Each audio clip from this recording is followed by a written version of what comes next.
الحمد لله وكفى وسلام على عباده الذين اصطفى أما بعد أعوذ بالله من الشيطان الرجيم بسم الله الرحمن الرحيم ذلك الكتاب لا ريب فيه هدى للمتقين وقال النبي صلى الله عليه وسلم خيركم من تعلم القرآن وعلمه صدق الله العلی العظیم وصدق رسولہ النبی الکریم۔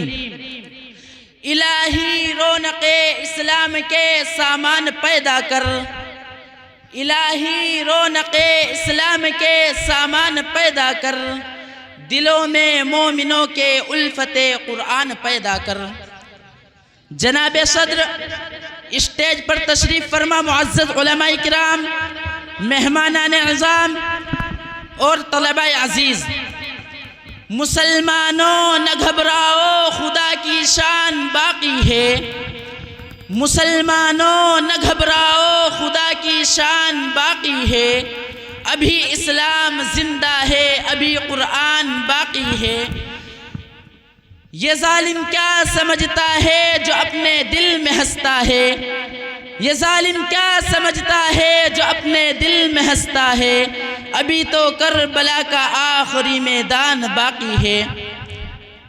حضرات، آج کے اس متبرک و منور اجلاس میں میرا موضوع سخن دنیا کی سب سے پاکیزہ اور مقدس کتاب قرآن پاک ہے۔ ہمیں اور آپ کو چڑھتے سورج کی طرح یقین ہے کہ اس کا ایک ایک حرف چاند اور سورج سے بھی زیادہ صاف و شفاف اور روشن ہے۔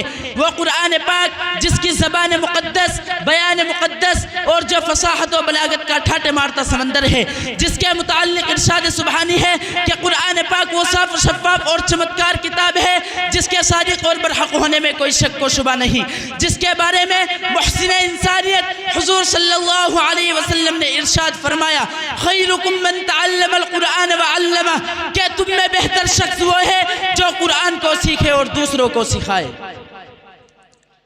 معزز دوستو، قرآن پاک اس رب کائنات کی طرف سے نازل کیا ہوا وہ حسین تحفہ اور گلدستہ ہے کہ جس نے صرف 23 برس کی قلیل مدت میں سارے عالم میں وہ قانون اور انقلاب برپا کر دیا کہ بڑے سے بڑے فصیح و بلیغ اور زباندانی کرنے والوں نے گھٹنے ٹیک دیے۔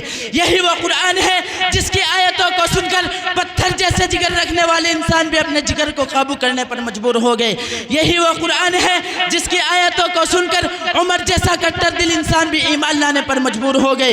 یہی وہ قرآن ہے جس کی آیتوں کو سن کر انسان تو انسان جنات بھی ایمان لانے پر مجبور ہو گئے۔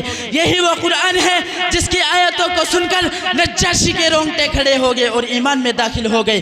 یہی وہ قرآن ہے جس نے زمان و مکان میں زندگی بخشی۔ یہی وہ قرآن ہے جس نے عدل و انصاف کا پیغام دیا۔ یہی وہ قرآن ہے جس نے مردہ قوم کو زندگی بخشی۔ یہی وہ قرآن ہے جس نے قیصر اور کسریٰ کے غرور کو خاک میں ملا دیا۔ یہی وہ قرآن ہے جس نے باطل کے لہراتے ہوئے جھنڈے کو گرا دیا۔ ہاں آج مجھے کہہ لینے دیجئے، یہی وہ قرآن ہے جس میں سارے علوم فن موجود ہے۔ علم سائنس قرآن میں موجود ہے، علم جغرافیہ قرآن میں موجود ہے، علم سیاست قرآن میں موجود ہے، علم طب قرآن میں موجود ہے، مختصر یہ کہ سارے علوم فن قرآن میں موجود ہے۔ قرآن تا قیام قیامت رہنما ہے ہمارا، قرآن تا قیام قیامت رہنما ہے ہمارا، تمام کمالوں سے انتہا قرآن ہے ہمارا۔ دوستو، آج کے اس نازک اور پرخطر دور میں حفظ کلام پاک کو فضول اور بیکار سمجھا جا رہا ہے، اس کے الفاظ رٹنے کو حماقت بتلایا جا رہا ہے، کہا جا رہا ہے کہ اس کا رٹنا اور بے سمجھے پڑھنا بے سود ہے۔ افسوس صد افسوس، اس صاف و شفاف اور چمتکار کتاب کے بارے میں ہمارا اور آپ کا یہ خیال ہے جس کے بارے میں شہنشاہ بطحہ تاجدار مدینہ عربی محمد صلی اللہ علیہ وسلم نے پاکیزہ اور مقدس الفاظ میں ارشاد فرمایا اقرأ وارتقل ورتل كما كنت ترتل في الدنيا فإن منزلك عند آخر آية تقرأها۔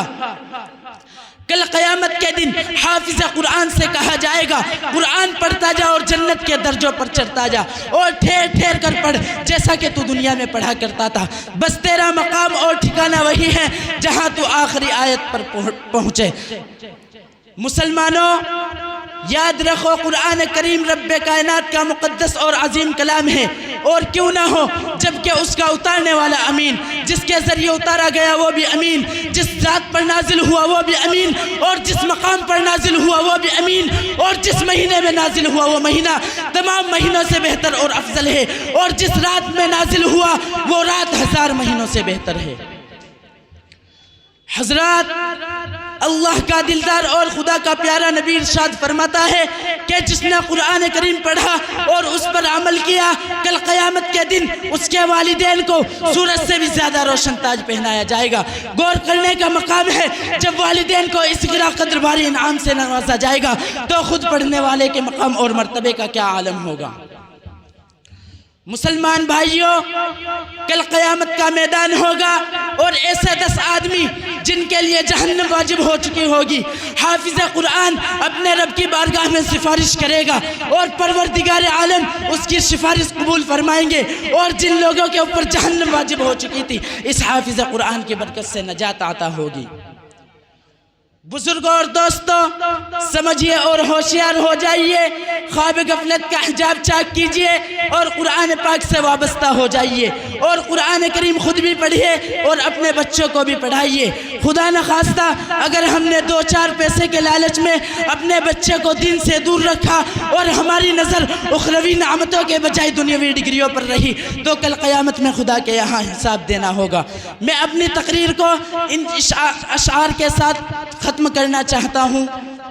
قرآن کی عزت کرو اے مسلمانوں اپنے اپنے سینوں میں، قرآن کی عزت کرو اے مسلمانوں اپنے اپنے سینوں میں، یہ دولت نہیں ملے گی تمہیں آسمانوں اور زمینوں میں۔ مسلمانوں، کسی ہندو شاعر نے کیا ہی شکوہ کیا ہے، میں غیر مسلم ہوں تو کیا ہوا سر پر اٹھا کر قرآن لا سکتا ہوں، میں غیر مسلم ہوں تو کیا ہوا سر پر اٹھا کر قرآن لا سکتا ہوں۔ اے مسلمانوں اپنے اخلاق درست کرو، تمہیں دیکھ کر میں ایمان لا سکتا ہوں۔ وما علینا الا البلاغ۔